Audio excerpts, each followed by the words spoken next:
Hello everyone, Faisal Hasnain with you again. Let's continue our discussion about cricket and the Olympics in LA 28. Is it good for cricket? Is it good for the IOC? What are some of the considerations? Of course, it's good for cricket.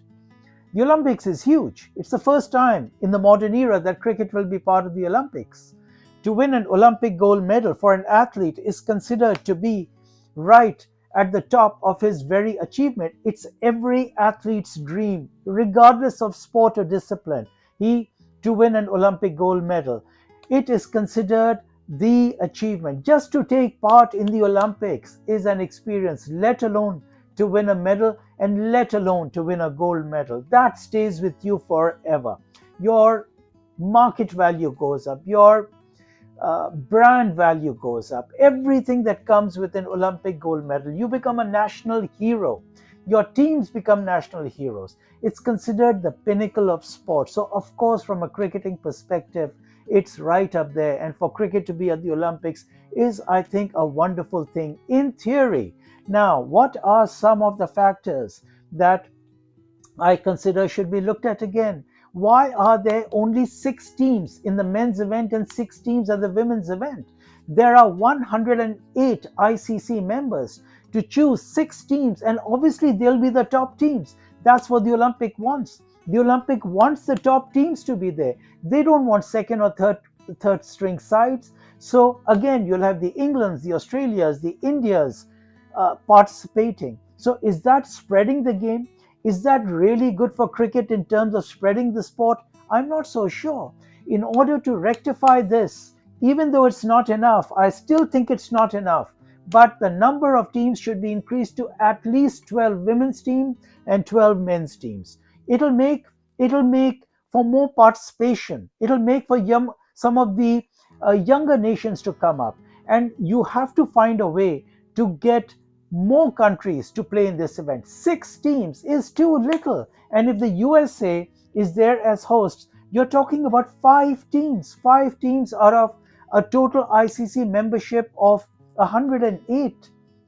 So honestly, having 6 teams does not give cricket the opportunity to be fairly representative, and it is not fair to deny the lesser teams the chance of playing in the Olympics. So there has to be a qualification, and there has to be more teams. There have to be more teams. Okay, so that's my number one point on the cricketing side, right?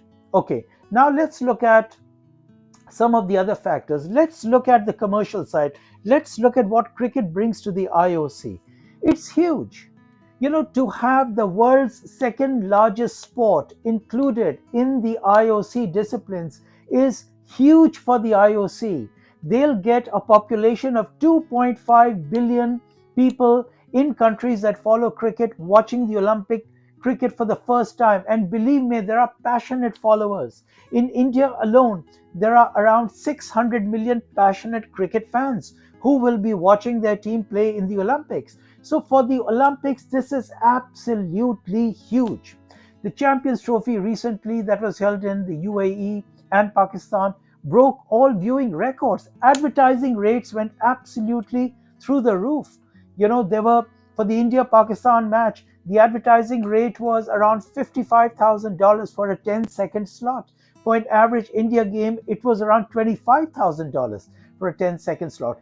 For the IOC, this is an absolute boom. They are going to make an absolute killing from cricket being part of their of their disciplines. Now, what I think, then how much of this is going to go to ICC? How much of this will go back to cricket?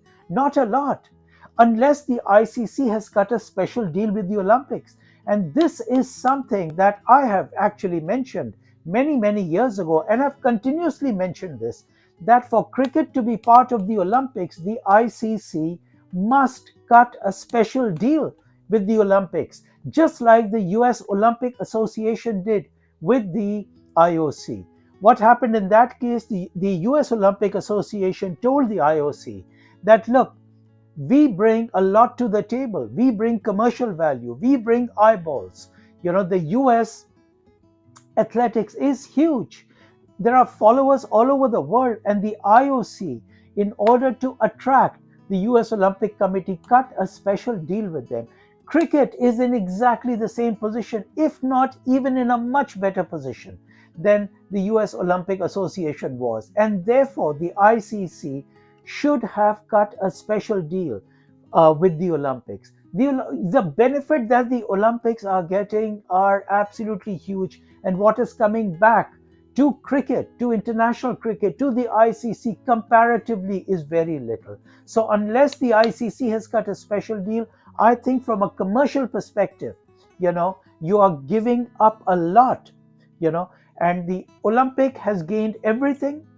And has cricket gained in comparison? Actually, I am not so sure. The US Olympic Committee cut a deal with the Olympics that, as far as the US market is concerned, any broadcasting and sponsorship rights that are raised from the US market, the US Olympic Committee will get a share of those revenues. That is exactly what the ICC should have done. The ICC should have cut a deal with the Olympics that whatever is generated, let's say from the Indian market, from the Australian market, English market, a portion of that would go to the to the ICC to be plowed back into international cricket. I don't think that has happened, because had that happened, then there would have been some publicity around this. So I think from a commercial perspective, the ICC has actually not gained much, especially when you consider the fact that the ICC, by participating in the Olympics, may actually devalue their own products, their World Cup, their T20 World Cup, their ODI Cricket World Cup, their World Test Championship, because they are now competing against an Olympic gold medal. So for an athlete, a team member, for him a gold medal may actually be worth more than winning the T20 World Cup. For a team, that may actually be worth more. So are you devaluing your own properties? Are you now saying that the events that cricket takes part in, the Olympic is at the top, then comes your T20 World Cup? Is that a fact? And if that is, and that very well may be, then you have devalued your own World Cup. And that, I don't think, is very good for international cricket. Look at what football has done. Football is part of the Olympics. What has football done? Football don't play their full teams. They play their under 23 teams. So, because they don't want to devalue their World Cup. That is exactly why football, as of now, with the national teams, are not part of the Olympics, right? Under 23 teams play. Had the ICC cut a deal for the under 23 teams, I think that would have been fine. No issues. But to have your national teams playing there, and devaluing your own properties, to my mind, is not good business. And especially now that you look at the cricketing point of view, with only 6 teams there, again, I don't think it's a particularly good deal. So overall, excellent for the Olympics, excellent for the teams that are going to play in the Olympics, but overall for international cricket, I think it could have been much better.